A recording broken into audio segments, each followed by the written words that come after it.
За сайн байцгаана уу? За маш олон эмэгтэйчүүдийн өндгөвч их өвддөг. За эрчүүдийн хувьд төрөө булчирхайн эмгэгч гэдэг юм уу. За эдгээр зүйлсийг сэтгэлтэй ямар холбоотой талаар бол ярилцъя. За бидний сэтгэл гэдэг эрхтэн бидний бие дээр оршдог. За сэтгэлийн төв эрхтэн бол хүйсэн дээр байдаг. За хүйсээр давнуулаад бидний өндгөвч сав эрхтэнд сэтгэлийн шаналл, уйтгар, гониг, за тэг хоосрол зэрэг мэдээллүүд бол дамжиж тухайн бие эрхтнийг бол өвтгдөг. Эрчмийг нь хүйтэн болгодог байгаа.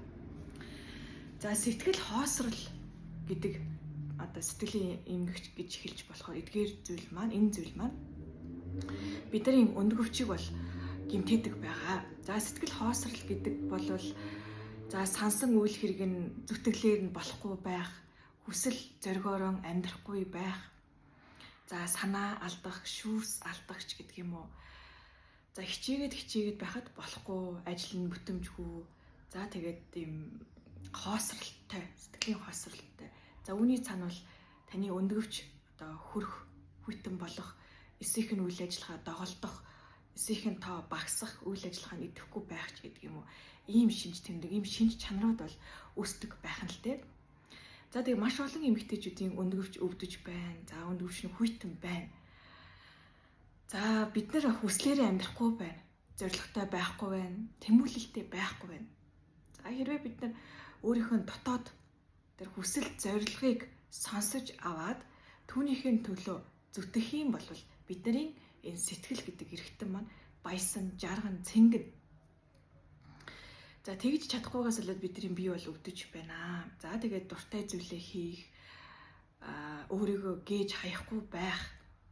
За маш олон эмэгтэйчүүд өөрийгөө гээчигдэг, гээж байна, хаяж байна. Үр хүүхдийнхээ төлөө, хань ижлийнхээ төлөө, за ажлынхаа төлөө ч гэдэг юм уу. Өөрийгөө хамгийн сүлд нь тавьдаг. Бүр өөрийгөө ч анхаарч авч үзэхэ болчихсон юм байгаад маш өрөвдөлтэй гэж хэлж болохоор. За үүний эцэст бид нар яадаг вэ гэхээр өөрийгөө гаргууд нь гаргаад өөрийнхөө хүслийг авъя гэсэн зүйлээ баярлуулах зүйлээ баярлуулж чадахгүй байх. Эдгээр зүйлсээс болоод бидний сэтгэл өвддөг. Сэтгэл өвдсөн эмэгтэй өндгөвч нь өвддөг байх нэ. За өнөө цагт бид нар сэтгэлийн травма арилгах, эмэгтэйлэг энергиээ сэргээх. За тэгээ маш олон сэтгэлийн гонигуутч гэдэг юм уу, хоосрлууч гэдэг юм тийм зүйлүүд бол байж идэг. Тэдгээр бүгдийг та за яг саяхан хийсэнчлэн эдгээрийг бол өөрийнхөө хүйс өндгөвчн дээр төвлөрөөд миний сэтгэл үнэхээр өвдсөн байна уу гэдгээ шалгаж үзээд за яг асуух төдийд асуугаад гүн төвлөрөөд асуух агшинд тэр сэтгэлийн бухимлууд бол гарч ирдэг, уйлдаг.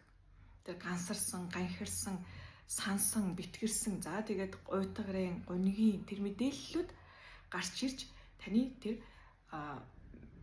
сэтгэл хөдлөл бол илэрдэг байгаа. За тэдгээрийг та устгаж болно.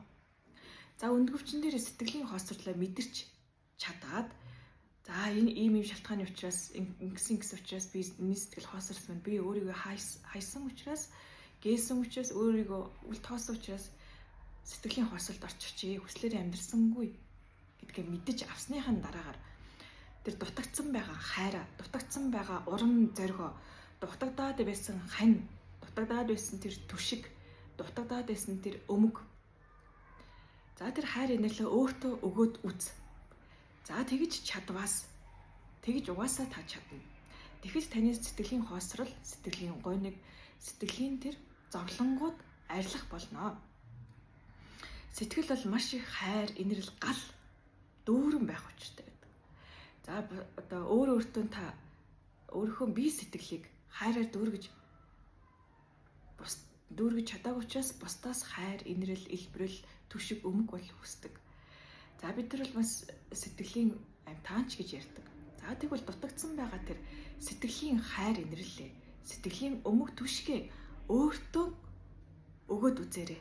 Өөрийгөө хайрлаад үз. Хүйсэн дээрээ, сав эрхтэн, ялангуяа өндгөвчн дээрээ төвлөрөөд, төрөө булчирхаан дээрээ төвлөрөөд өөрийгөө хайрал, энер, дутаад байсан бүх хайрын эрчмүүдийн үг. За энийг та нилээдгүй сэтгэлийн тайтгартал тэр одоо хоосрлын мэдээлэл устдал хийж үзээрэй. Тэгээд сэтгэл бол тань галаар дүүрч сэтгэл тань бадрах болно. За тэгээд туршиж үзээд сэтгэлдээ бас хуваалцвал маш их баяртай байна.